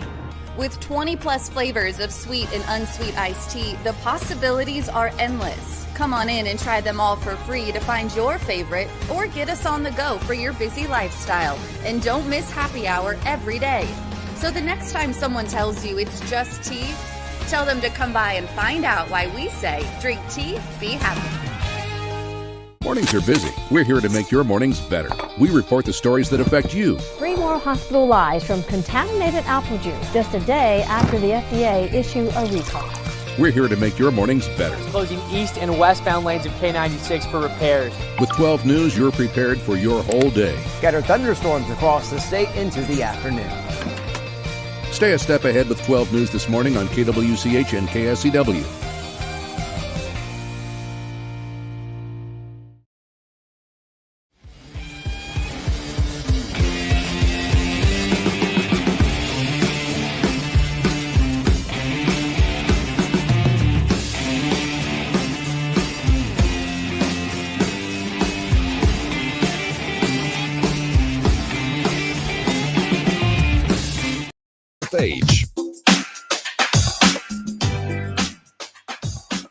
All right, welcome back, everybody. It is Sports Daily here on KFH. We've got Shreyas Laddha, KU Insider, coming in just a little bit. He just dropped a story of taking you kind of inside the life of the college athlete and some of the things online that have been hard on a KU roster and how they're using it. You can check that out. We'll have him in. He can talk to us about it in just a little bit. We're going to talk a little football here, Tommy. Aaron Rodgers. So the reporting yesterday, Cam Hayward came on and said, either come or don't. We don't really care. I'm paraphrasing as far as the Steelers are concerned. And then this morning we get that the Vikings appear to not really be interested anymore. And they're rolling with J.J. McCarthy. I think that's a good sign for J.J. McCarthy. But I think it also is an indication of nobody wanting to wait this long and do the song and dance for a 42-year-old. Yeah, I think that's a big key of it. I've been critical of Aaron Rodgers for a long time. I think that he's incredibly selfish, and it's all about him. It always has been. It's all about his individual accomplishments, not really ever about the team. Like all these different things that I've been critical about him for a long time about. I think that teams are finally like kind of weighing the benefit versus the cost of having Aaron Rodgers on their team. And part of it is they have to kind of wait around for him. He's not a team-focused guy where it's like, hey, I want to do what's best, not only for me, but for the team that I'm going to, potentially go and play for. It's kind of like, nope, you'll wait for me and I will make my decision when I'm good and ready to make my decision. And I think that the Vikings are a team right now where they're like, you know what? We don't want to deal with this. We don't need to deal with this. We've got a young quarterback that we feel good about. And, assuming that he's healthy, we're going to ride with him. And I think it's a cost benefit evaluation for teams like the Vikings and the Steelers, probably even the Giants too, that have been vying for Aaron Rodgers' services, where they're just like, it's not worth it. It's not worth the headache anymore. Sure. And look, we're in a different situation with Rodgers. The Jets were desperate, right? A. B, they thought they were getting still a Hall of Fame caliber quarterback. So they were desperate when they were willing to put up with it. The Vikings aren't desperate. They're not. They're like the furthest from desperate. They feel like they can win a Super Bowl with a quarterback they took in the first round last year. The Steelers are always good, even with bad quarterbacks. So, like, they're not desperate. You think Mike Tomlin's desperate for Aaron Rodgers? You think he's sitting by the phone just like, a teenager waiting on the call back? The teenager's text back, I guess, now would be more appropriate. Like, no. Like these, if those are the two teams that you think the Giants are desperate, the Giants know they're going to suck either way. I think the Giants know that, Aaron Rodgers may give them a few more wins, but he's not leading them to a Super Bowl with the roster that they've got. Remember, the Jets were desperate, but Aaron Rodgers went on a freaking darkness retreat to decide if he wanted to play for the Jets. It's a joke. It's a joke. And he's won multiple MVPs. He's won a Super Bowl, but it was a long time ago. And I think teams are just like, is it worth the hassle? Well, he's is it still worth good. the headache anymore? He had a good year last year. He was fine. Yeah, sure. He was fine. He was better. He's better than what a lot of teams roll out there. He was fine. I think there are still. But it's a cost benefit. Is it worth him being fine? Totally. It's all about, do you have a suitor, right? Like, do you have a team? So the two teams we just mentioned, like they ain't got time for that. They're not gonna mess around with that. The Steelers could bring back Russell Wilson. What's the drop off from Aaron Rodgers to Russell Wilson? Mike Tomlin and their GM, I heard or read yesterday that they had dinner with Jalen Milroe ahead of the NFL draft. So they're trying to cover all their bases right now. They don't have all their eggs in the Aaron Rodgers basket. The Jets had all their eggs in the Aaron Rodgers basket. The Steelers don't. The Vikings clearly don't. I don't think the Giants probably do either. So at this point, it's like, I guess Rodgers, do what you need to do, but nobody's going to be like waiting with bated breath on your decision at the end of it. There are two teams I think that still might, if things don't work out. The Niners or the Browns. Those could be two teams that get desperate real quick, right? Like if the Niners can't figure it out with Brock Purdy, Rodgers is a pretty good consolation for a team that still feels like they can compete. And the Browns are a mess, right? They know they have nothing. If they decided not to go quarterback early in this draft, they probably still feel like they've got enough talent with Myles Garrett coming back. I think those would be the last two teams that could be desperate, potentially. But the two that you would think Aaron Rodgers would want to go to, or would be most likely, are not those two teams. That would be the Vikings and the Steelers. I've said Steelers from day one. The Steelers have always made the most sense to me. I still think that's ultimately what's going to happen. But I think what you're seeing with Cam Hayward is just, excuse me, setting the table now so that if this happens, like they're not going to be dealing with any of the outside nonsense. Like if Rodgers goes to Pittsburgh, like if Rodgers comes here and is our quarterback, great. But it's not going to be the distraction it's been other places. And honestly, the Steelers are as equipped for that as any team. Like if Aaron Rodgers went to the Steelers, where do you think, even as a quarterback, he would fall in line with loudest and most influential voice in that organization? Because I would say no higher than third, and maybe even lower than that. Behind Mike Tomlin, behind TJ Watt, and yes, who else? Cam Hayward. Cam Hayward. Yeah, good point. Ownership, yeah, which is as strong in Pittsburgh as it is anywhere else. I think and again, honestly, that's why I think it's a good fit, because I think Rodgers can strictly go there and play quarterback. Yeah, I don't think it's a good fit because of that. Rodgers has never operated like that before. Like Rodgers had a tremendous amount of power in Green Bay until he didn't, and then he left. And he was like, I don't want to do this anymore. Like as soon as he wasn't the most prominent voice in the room, because Matt LaFleur came in, they had a new GM. Like Mike McCarthy let Aaron Rodgers be the voice of the team. And then Matt LaFleur was like, no, we're not doing this anymore. They had a new GM, said, nope, we're not doing this anymore. They drafted Jordan Love. Aaron Rodgers took exception to that, was upset that he wasn't the top dog in the room anymore, even though he was, but his perception was that he wasn't the most influential voice anymore. And then he threatened to retire and leave, like all this stuff. We ran McCarthy out of town. He's not going to do that here. But I don't think he's never operated where he's just been a quarterback before. He's always needed to be the smartest guy in the room, the loudest voice in the room. He's going to get a chance always if he goes to Pittsburgh. But I don't think that he knows how to operate like that. And I'm not sure he wants to operate like that. In my opinion, if there is, not as much of a desire to entertain just the lunacy around Aaron Rodgers like there has been in years past, and there's not an appetite around that anymore, I think Aaron Rodgers would rather walk away and retire. Maybe. I think that's going to be a part of it. If he doesn't feel like he's desired, and lusted after even by these organizations, I think he'd rather just take his ball and go home. Yeah. I mean, so I don't think he's ever. I think what I'm saying is the like not most influential person in the organization. I think what I'm saying is when the Jets were, in the middle of a dumpster fire, even though for a period of time Rodgers was not playing well to his standards, Robert Saleh got fired. Like there were all of these different changes that it wasn't like Aaron Rodgers was having the finger pointed at him. It was everybody else around him. Yeah, he wasn't that bad last year. I think my point is it's going to be crystal clear. If Rodgers goes to Pittsburgh, it'll be crystal clear that that's not the same situation. So if he does decide to go there, he will have embraced that, because I think they're going to make that right up at the front very clear to him that they're not going to deal with any distractions. And so for Rodgers, it's like, okay, I can go there and try to win a Super Bowl or not. And it's not about all the other stuff.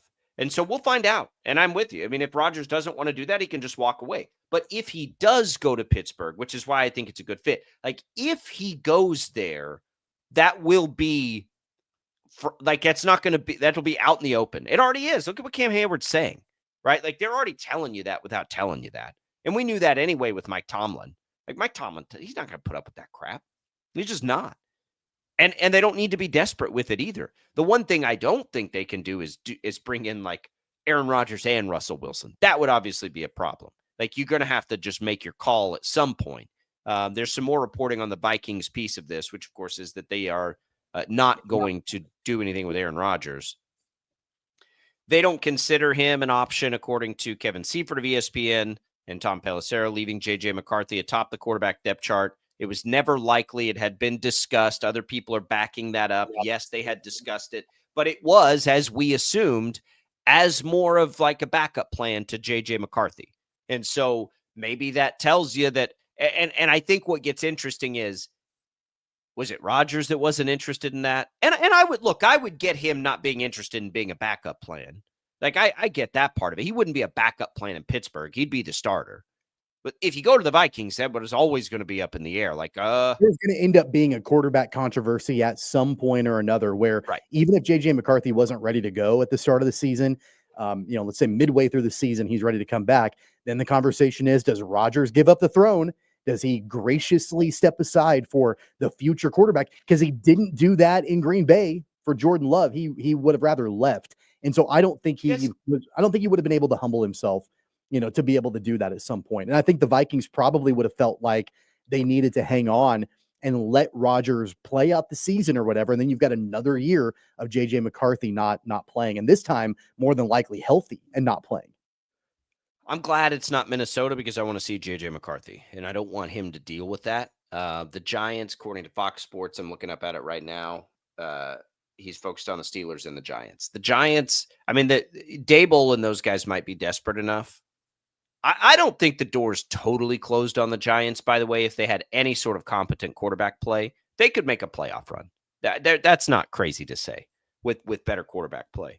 They made a playoff run a couple of years ago with Daniel Jones at quarterback. Right, that's what I mean. And the roster hasn't changed that much since then. Well, they don't have Saquon anymore, so that's the big one. But they also have Malik Neighbors, and they have they've got some talent. They like Tyrone Tracy. I mean, he's not Saquon, but I mean they feel like he's fairly competent. I did see that Bill Cowher, and he's obviously very well connected to the Steelers organization.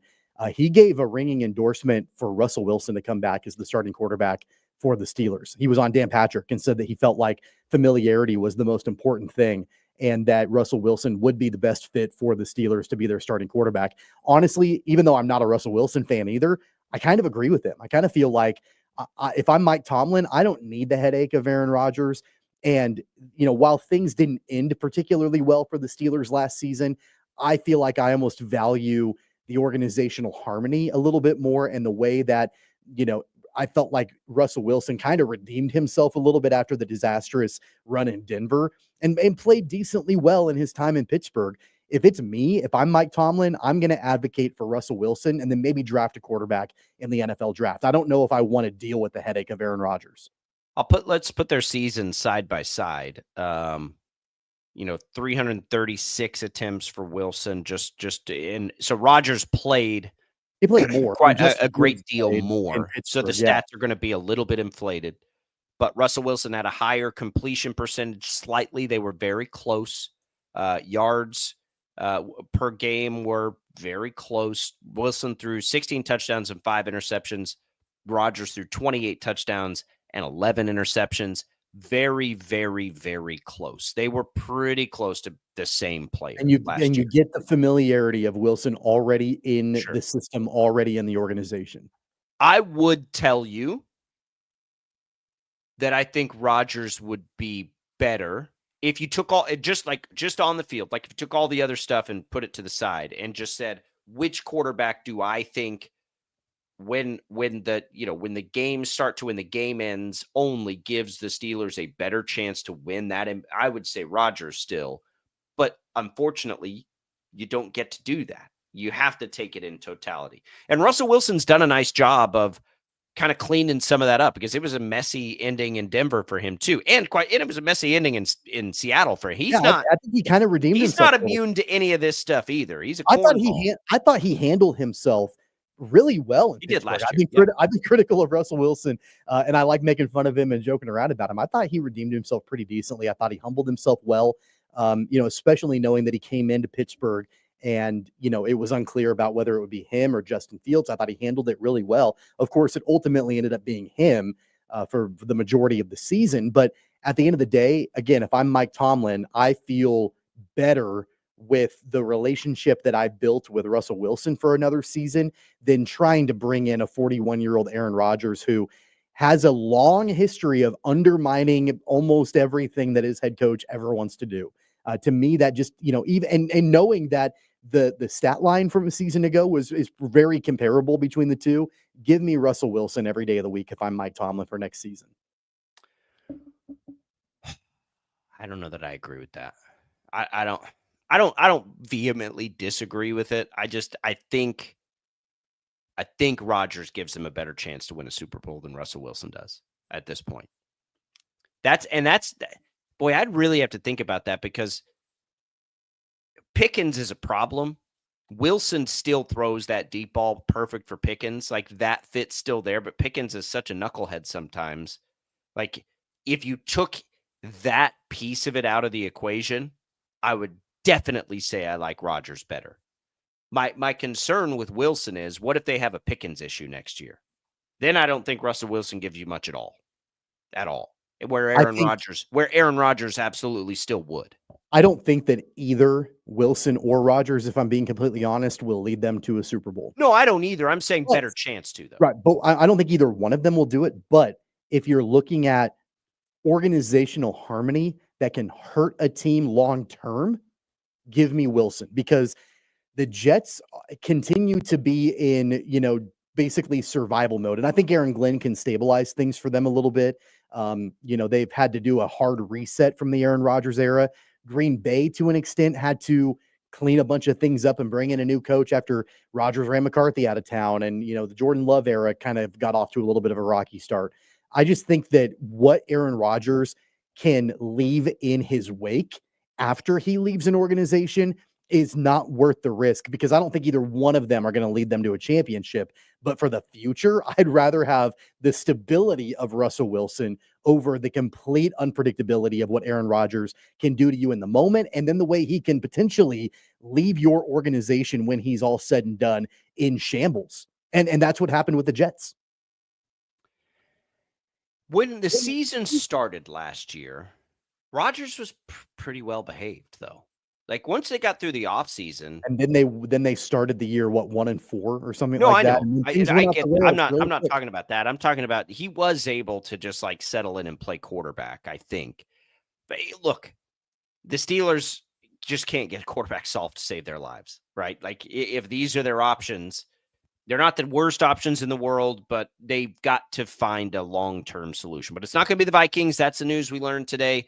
The reports are that it's either the Steelers or the Giants, if both of those teams obviously are interested in Rodgers' services. Maybe Russell Wilson just ends up in the place that Aaron Rodgers doesn't, one way or the other. But that's sort of the big NFL news. We got the introduction or the official, ink on paper for the Bengals yesterday, Tommy, and the two wide receivers. Obviously, if you saw some of the video, it means a ton to Joe Burrow. Looks great for fantasy football. It's great for Burrow, who I think is as good as any quarterback in this league. I just don't know if it helps the Bengals get to where they need to be. We'll find out. They got a lot of pressure now. They got a lot of pressure in the draft to try and make up for some deficiencies that tying up that money is going to create for them. I think those are the big headlines from the NFL yesterday. Things are cooling a little bit as we head to the draft. Certainly. Happy birthday, Andy Reid, by the way. Today is Big Red's birthday. Are we all do we all go have a cheeseburger today to celebrate? A double cheeseburger in honor of his birthday. Yeah, or triple or whatever. Andy Reid, no stranger to a good cheeseburger. When we come back, Shreyas Laddha is going to join us. Good article out from Shreyas today. Take a look behind the scenes with KU, so we'll get into that. We'll get into their chances against Arkansas. Stick around. Sports Daily coming right back.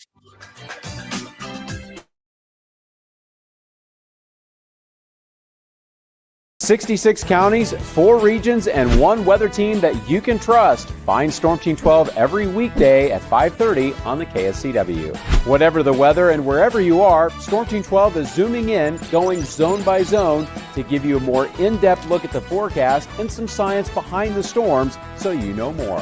We're focusing on the forecast so you can focus on what's important to you. Storm Team 12 Weather Focus, 5:30 on the KSCW. The future of television has arrived. Next Gen TV is here with stunning video, movie theater quality sound, enhanced voice clarity, and interactive features, all upgradable for the future. Learn more at watchnextgentv.com. Sometimes people tell us, I don't get it, it's just tea. But let me tell you, we are so much more than just tea. With 20 plus flavors of sweet and unsweet iced tea, the possibilities are endless. Come on in and try them all for free to find your favorite or get us on the go for your busy lifestyle. And don't miss happy hour every day. So the next time someone tells you it's just tea, tell them to come by and find out why we say, drink tea, be happy. It's the canvas of our imagination. They tell a story. Clouds affect the events of your day.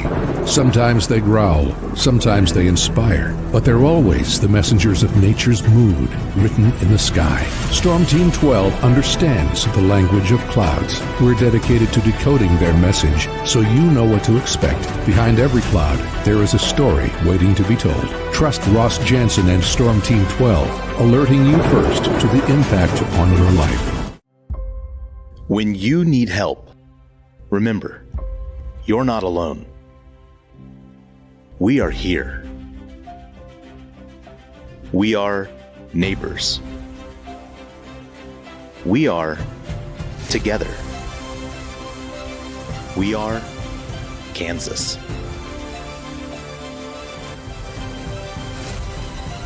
We are 12 News. What is GMFB overtime?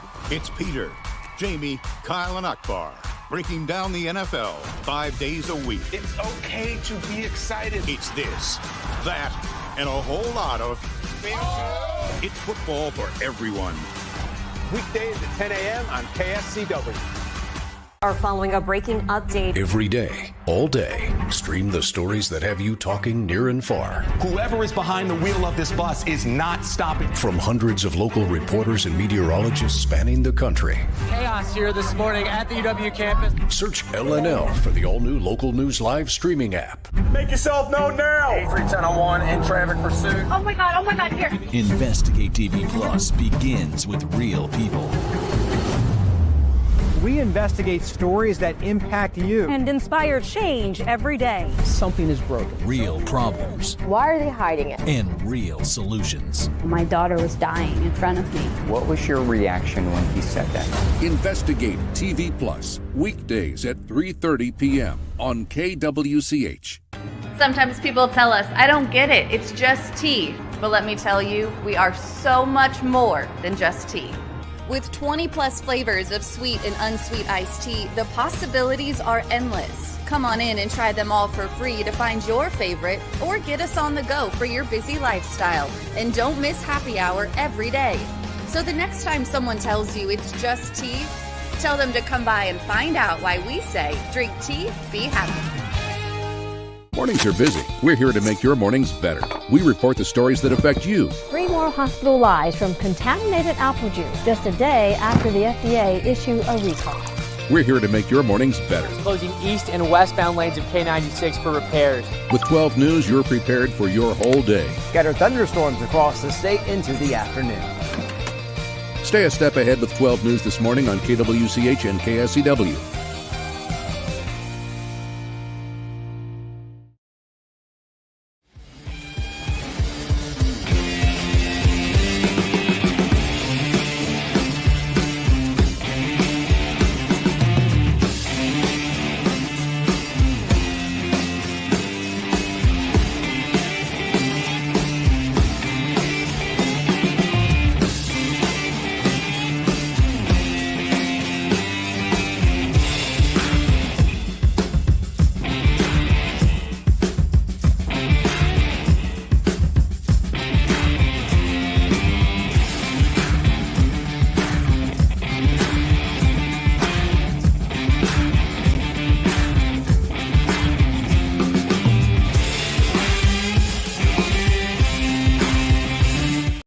Follow.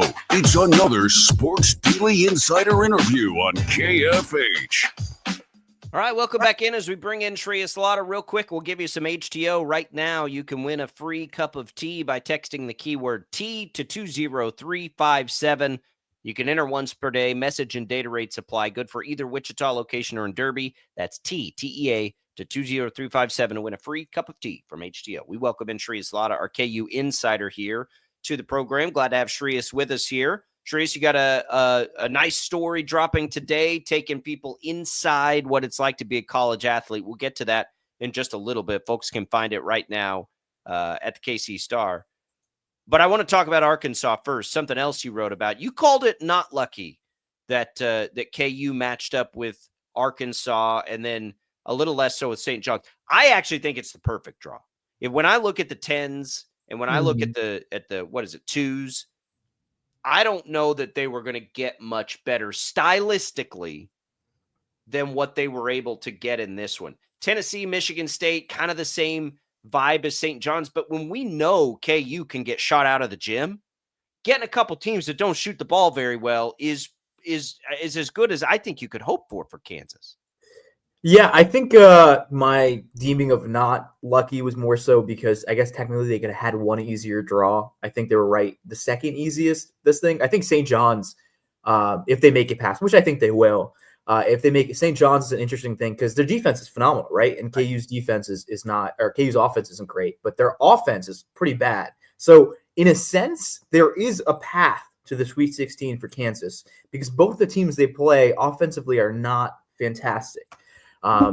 Especially with Arkansas, they're kind of I feel like the MO for this team, it feels like for years, no matter their coaches, athletic, long, lengthy dudes that play good defense and then run up and down the court.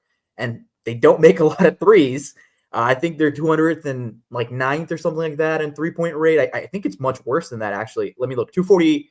201. And then the one thing that teams do well against KU is rebound the ball. Recently, they're like 249th in offensive rebounding. So Kansas does a good job on the offensive rebounding side of things, but their defensive rebounding has needed some help in recent games. So the fact that I think they got Arkansas is a lucky draw in that sense. But the one thing that to me that I look at this matchup and I'm worried about is, Kansas plays a guy like, Boogie Flan coming back. That's a real NBA lottery talent, level player.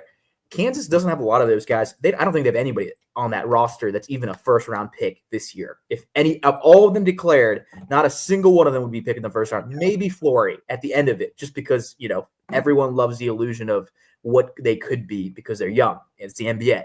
And I think that's the thing with this roster that Cal has put together. They have some young studs that who knows, they could have a good game against this Kansas defense. And I think for me, I'm not worried about this game if I'm a Kansas fan. But also, is there any game you can't worry about because they haven't shown consistency game in, game out, no matter the opponent? Like for me to believe that they can make a run to the Elite 8 or Sweet 16, I got to see them do it.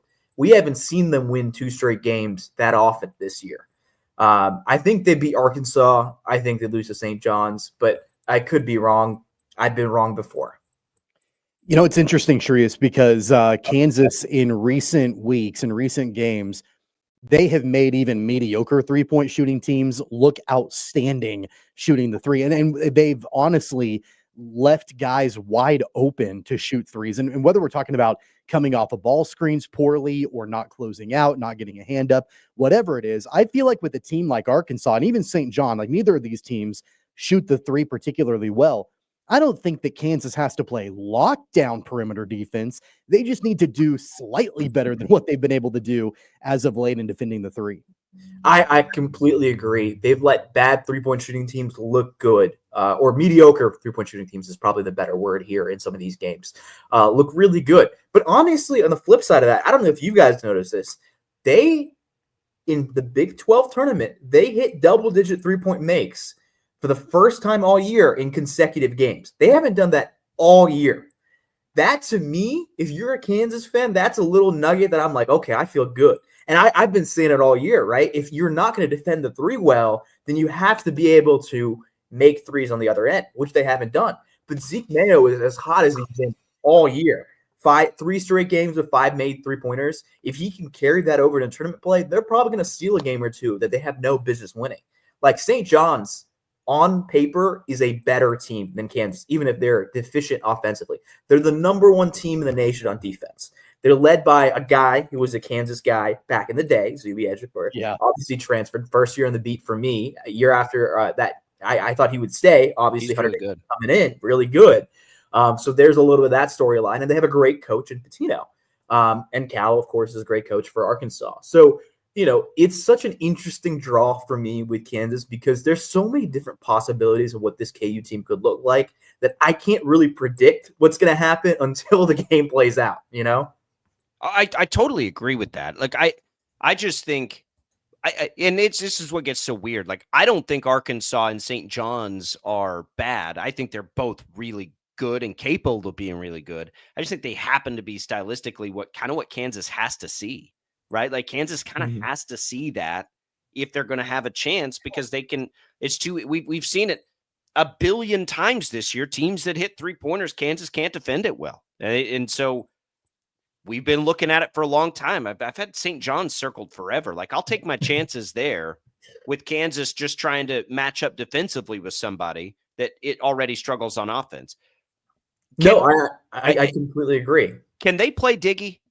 By the way, Diggy, I know that Bill Self has been frustrated with his defense. We've asked this question to you before. Can they play Diggy? Is he kind of if they need a spurt of offense, they can get a spurt of offense from him? I think they need to play Diggy. I don't know if you're going to play Diggy a lot of minutes. Maybe it's only 5, 10, 15 minutes a game. But they have to play Diggy because he's the only guy on the bench that has any semblance of ability to get a bucket on demand, right? Flory isn't there yet. AJ Storr is too inconsistent. Diggy, Shaquille Moore is recovering back from injury. I really think they need Diggy to be able to hit like maybe 2 threes a game in every tournament game. That would go a long way, I think, for them to win games, but also take a lot of pressure off guys like Zeke and DeJuan, who are going to have to make open threes in this tournament if they want to go far, and take pressure off a guy like Hunter Dickinson where he's making threes, but can we really rely on him to make 2 threes a game like he did in the Big 12 tournament? I don't think so. So I do think the leash on him is going to be short, just because if Shaquille Moore is healthy, that means, or relatively getting back to health, then I expect him to cut into some minutes there because he's a better defender than Diggy is, and he can make the 3-point shot. But I think Diggy's usage is 100% going to depend on, can Arkansas take advantage of his porous defense because he's just a shorter guy? And if they can, then he will be taken out of the game quick, in my opinion. So not to switch gears away from the tournament, Shreyas, but I want to make sure we've got time to talk about your article that came out earlier this morning, and you and I were talking about it a little bit yesterday before it dropped. Just how social media is impacting this KU team. It's kind of a look behind the scenes on that, and of course, it was a big story a few weeks ago. Zeke Mayo receiving death threats and things like that on social media. Discuss a little bit about the origin of this story, what prompted you to write it, and some of the interesting things you found out. Yeah, funny enough, I was kind of chasing this story a couple of weeks before the Zeke Mayo thing happened. And the Zeke Mayo thing happened, and it kind of blew up on me a little bit because I wasn't sure how many people were going to be willing to talk about it, right? Openly and candidly. And I had some sources on the KU side that were like, okay, I don't think I can talk, that we're non-players. And I understood it, right? Like, it's a kind of inflammatory thing to talk about something. And Zeke said it best in the article where it's hard to talk about this thing publicly because there's not a lot of empathy for guys who make money these days, right? These guys are college athletes, but we treat them like professionals because they get paid hundreds of thousands, sometimes millions of dollars. And, I think one of the most interesting things to me learning about is how online this KU men's basketball team is. DeJuan Harris has screenshots saved of tweets dating back to whenever. He sends it to friends, players, family members as motivation, positive, negative, whatever the tweets are. Grady Dick, Hunter Dickinson talked about how bad sports gambling's gotten, where they'll have literal people in their comments be like, you had the best game of your life, that quote Grady gave, and someone would be like, why didn't you get one more rebound? Go die. That's the kind of pressure these guys are having to go through. And kind of, what I learned is, yes, these guys are terminally online. Yes, I think that's normal in every single college basketball team in the nation because they're 20 or, 18 to 25-year-olds. And yes, they probably should log off sometimes, but, everyone has their own experience for it. I mean, with Zeke Mayo, he told me he regretted, sharing the tweets because at the end of the day, he was like, people called him soft. And, that wasn't a thing where he was seeking empathy. He just wanted to showcase this is what we have to go through as athletes. And I think that's the most important thing you can take away from that story is we don't understand the withdrawal, like the negative or positive they get, no matter. This Kansas team is underwhelmed throughout this season. And it has been a story. I don't know. You guys have seen it on social media, how frustrated people are. And these guys are seeing it. They pay attention to it. They read it. They keep it as motivation, or maybe that even messes with their mind a little bit. I mean, like Mayo said. And, I think the biggest thing I can say to any fan or anybody, even media member, is remember when you're writing something, the other person is a human being at the end of the day. And I think that's something that we don't remember sometimes when we're frustrated with it.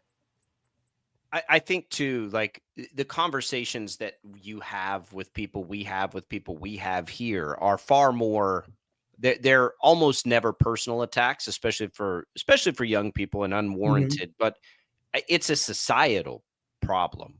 The online voice is the minority. It just has the biggest megaphone. Most people don't wish ill on any of these dudes, but that the problem is nobody's like, that's what you see. And for those people that might say, oh, they're making money, you can't do that, you just got to deal with it. I've been front public facing for 20 years. And as much as I want to say, you just ignore it. If somebody says something that pisses you off, it pisses you off. Like, I mean, what you can say, you can just ignore it and not pay attention to it, but you have this natural inclination, I think, to defend yourself. And it's not as simple as them unplugging. They have their livelihood tied to online promotion, to like all the things that they're trying to do for their brand and their image. So it's not as simple as just like, I'd love to go in a cave and never look at social media again. I'm 100% honest about that. I would love it, but I can't do that, right? It's part of what we do for a living. Same thing for them. They can't just log off. So it's interesting. And I worry about that. They're young people. It doesn't matter if you're rich, poor, whatever. You're young. Like, you haven't developed the life skills to deal with that. It's great stuff. Great insight. You can find it there at the KC Star. Shreyas has it tweeted. We'll get that. I'll retweet that too. Shreyas, real quick. You said you like them against Arkansas. Do you like them against St. John's? If they get to that? I don't, because who am I to believe that this team can win 2 games in a row until they do it? I just want to see it. I do think they're better the last couple of weeks than they looked in that spurt where they're losing to BYU and Utah and stuff like that. But I just want to see them put their money where their mouth is. I've heard it a lot. New season, new season, new season. Okay, well, this is it. It's shut up or it's over.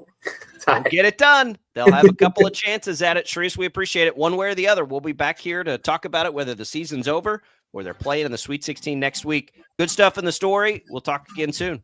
Thanks for having me, guys. There goes Shreyas Laddha. Go check out that story. We'll be right back.